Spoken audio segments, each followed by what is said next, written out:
เลนะธรรมัสสวนังเอตัมมังคละมุตตัมมังมาแล้วเนอ้อเสียงก้องเสียงกองเสียงมองต่ำเข้าเสียงตุเจ้าเทศนาธรรมสถานีวิทยุพระพุทธศาสนาจังหวัดเชียงใหม่ทำหลายที่ตัวกัน เสียงนี้จะปรากฏขึ้นกับหูของพี่น้องทั้งหลายผู้เจริญในศีลในธรรมเพื่อนำมาประกอบการเสาะว่าหากินการประกอบอาชีพการที่อยู่กับคนเพราะฉะนั้นของเมื่อเราได้กึดอยู่ตลอดเวลาว่าเมื่อเรายามหนุ่มยามกำมีกำลังแรงกุ้งแหงแต่งเข้าเพื่อพยายามทำเมื่อเฒ่าเมื่อแก่ทำเพื่อพยายามทำเมื่อหนุ่มเมื่อกำจะไปขี้ค้านจะไปอ้างหนาวนักร้อนนักเย็นไปแล้วเนี่ยการได้น้อยเดียวอย่างหมู่นี้อนาคตจะบสดใสบเจริญรุ่งเรืองนอกจากนั้นยังมีแถมกลุ่มหนึ่งกลุ่มที่สร้างความเดือดร้อนให้ตัวเองกับพ่อกับแม่กับพ่ออุ้ยแม่อุ้ยกับสังคมวันหนึ่งกลุ่มก็เอากันไปผสมจุ่มนุมกันตำร้านเหล้าร้านยากินแล้วจิตใจฮึกเหิมเสาะมีดเสาะมวยไปไล่ฟันคนอันนี้อนาคตมันจะไปบักไกถ้าจะดูอย่างสิ่งสาราสัตว์เป็นควายเป็นงัวนี่อนาคตไปบักไกบัดสักกี่วันก็จะเป็นจิ้น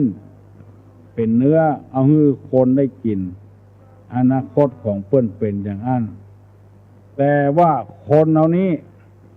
มันบัดใจเหมือนกับสิ่งสาราสัตว์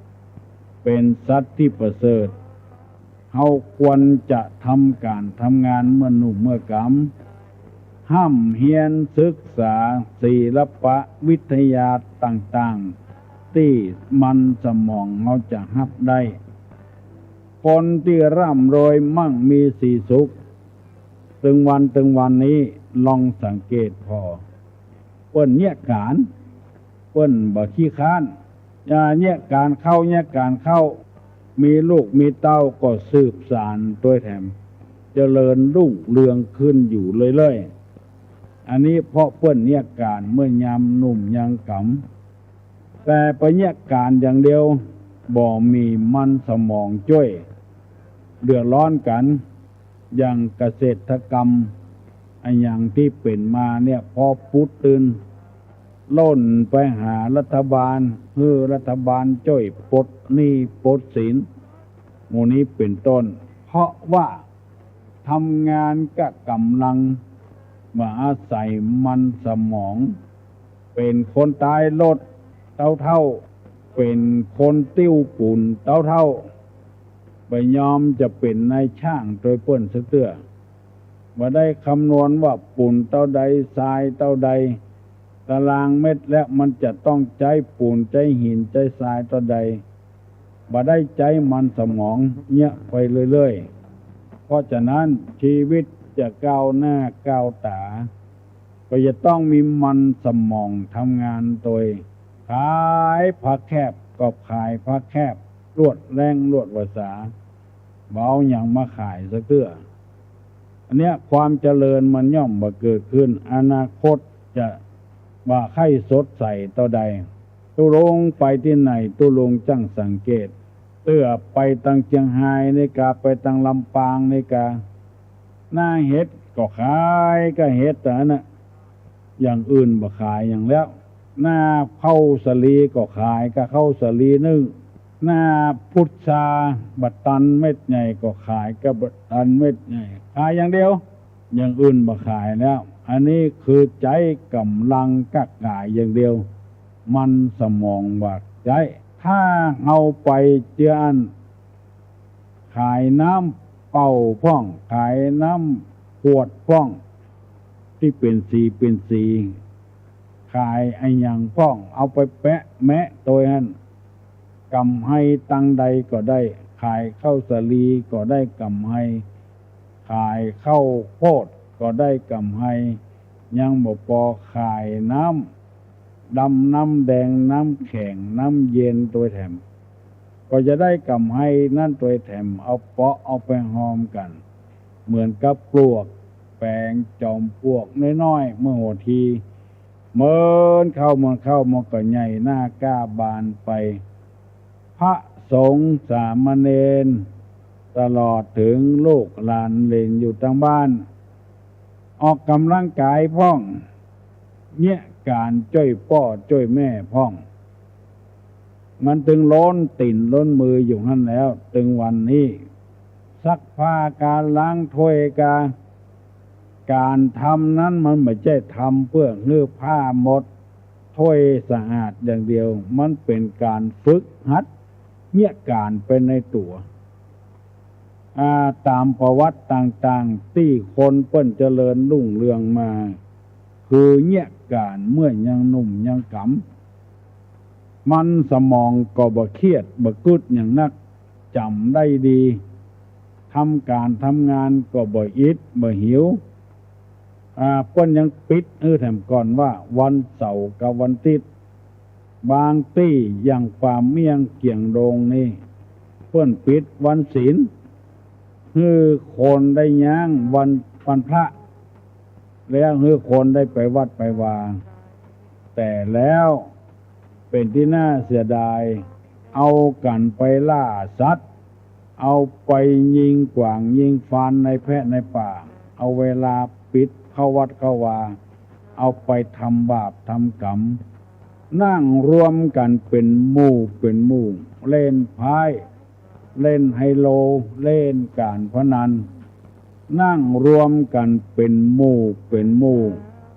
กินเหล้ากินยากันซึ่งเวลาที่ว่างจากการทำงานแทนที่จะเอาไปใจอย่างอื่นบ่ใจแล้วพอไปเก็บเมี่ยงเข้าบ้านมา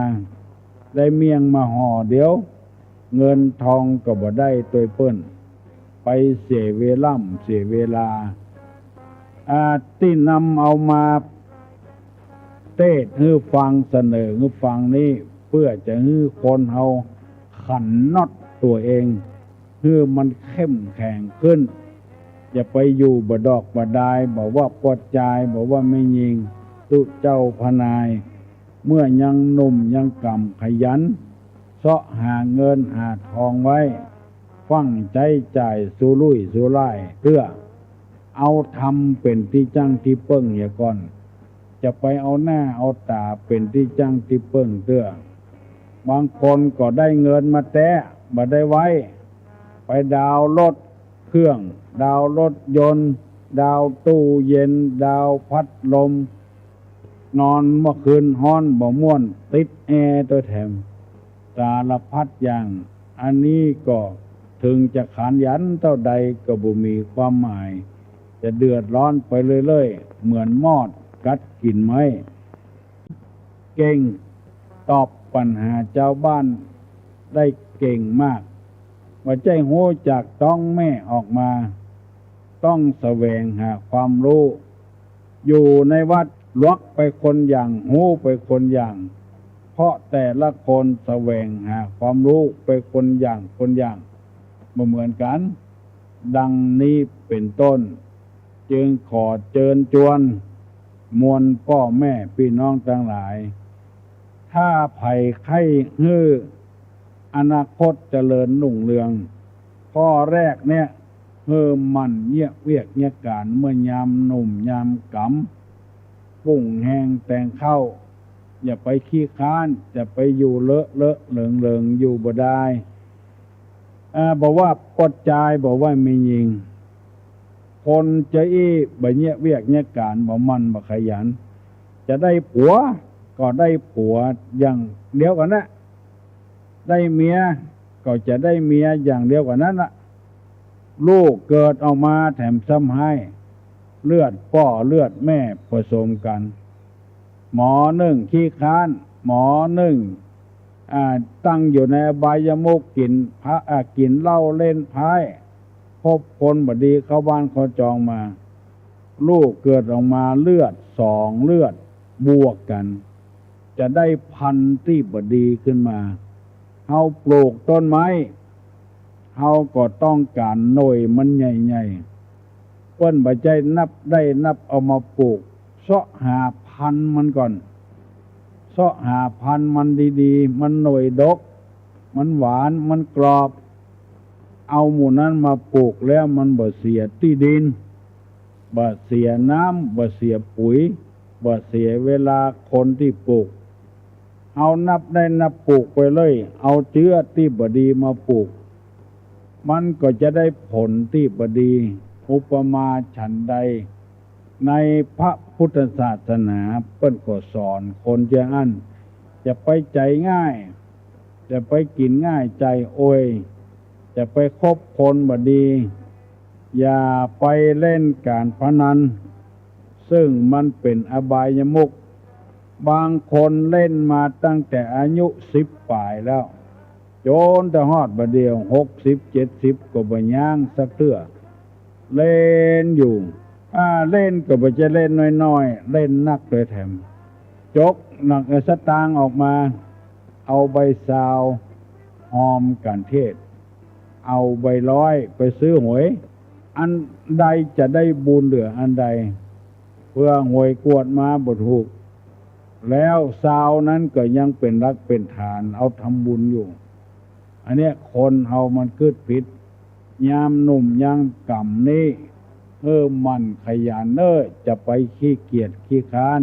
คนมีความรู้นักก็เพราะว่าได้ศึกษาเล่าเรียนมาแต่ยามหนุ่มยามกำไผมีกระดาษไผมีปากกาจดไว้ความหวังในอนาคตต้องมันศึกษาเล่าเรียนตุรงจะได้นำเอามาบรรยายเตื้อข้อเพื่อให้พ่อแม่พี่น้องทั้งหลายหวังความเจริญในอนาคตขนาดตุรงนี่70 กว่าปีแล้วยังมีความหวังอยู่ในอนาคตซึ่งบ่ใช่ความหวังของตัวเองก็ตามแต่เป็นความหวังว่าวัดนี้จะต้องเจริญรุ่งเรืองแน่นอนเพราะว่าตุเจ้าจะได้สืบสายสืบประเพณีสืบวัฒนธรรมสืบปฏิปทาที่เราสร้างไว้คือมันเจริญรุ่งเรืองขึ้นมีหวังแน่นอนเพราะว่าลูกศิษย์ลูกหาที่ไปศึกษาเล่าเรียน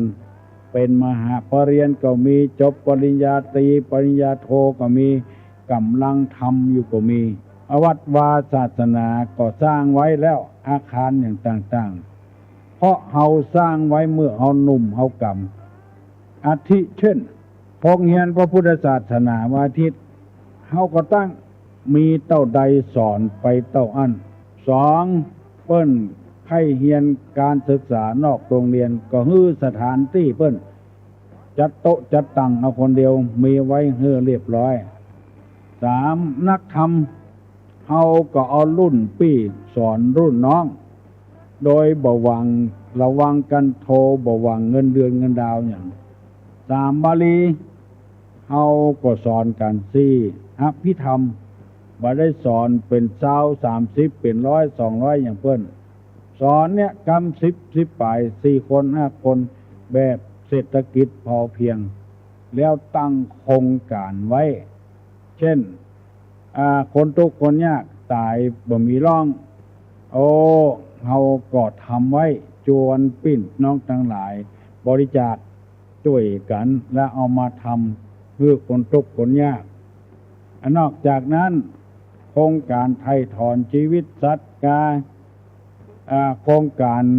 เอาเสื้อผ้าที่เปิ้นบัดใจแล้วเอาไปให้คนที่ต้องการใช้โครงการบริการทั้งนั้นเฮาจึงมีความอุ่นอกอุ่นใจว่าอนาคตวัดเฮาจะเจริญแน่นอนหมู่นี้เป็นต้น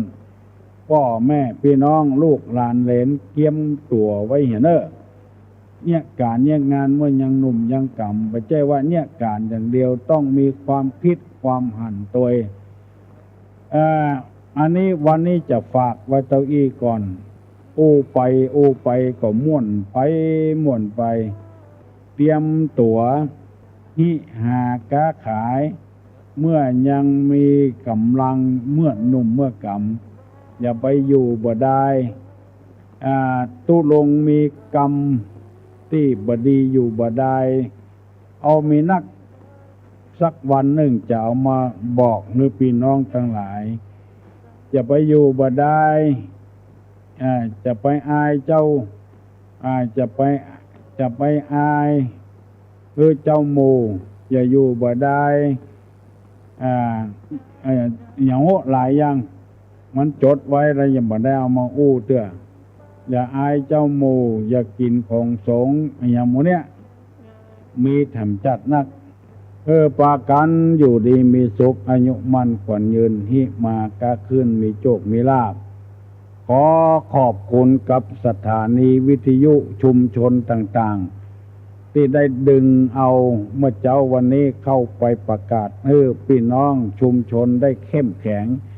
ขอขอบคุณเป็นอย่างมากโดยเฉพาะอย่างยิ่งสถานีวิทยุพระพุทธศาสนาของจังหวัดเชียงใหม่เอากันวันค่ำคืนหุ่งเพื่อใครธรรมะเข้ามาอยู่บ้านอยู่จองอย่างที่หลวงพ่อพุทธทาสเป็นว่าถ้าธรรมะไม่มาโลกาจะวินาศถ้าธรรมะมาโลกาจะไม่วินาศเป็นว่าอย่างนี้เพราะฉะนั้นโลกาจะไม่วินาศก็เพราะว่างเอาศีลเอาธรรมมาเป็นเครื่องประพฤติปฏิบัติทางใจคนที่มีคุณธรรมเหมือนกับมีดเหมือนกับมุยก็ไม่ใช่ว่าจะดีเหมือนกันกูเทียนบางเทียนก็โบะหลัวกำเดียวก็แตกก็บ้างบางเทียนก็ดีมีคุณภาพมีราคาแพงก็จ่ายก็ดีไม่ยิงก็ดีที่มีคุณธรรมสร้างค่าเงินตัวเองก็เจริญรุ่งเรืองยกมือไหว้ตุลง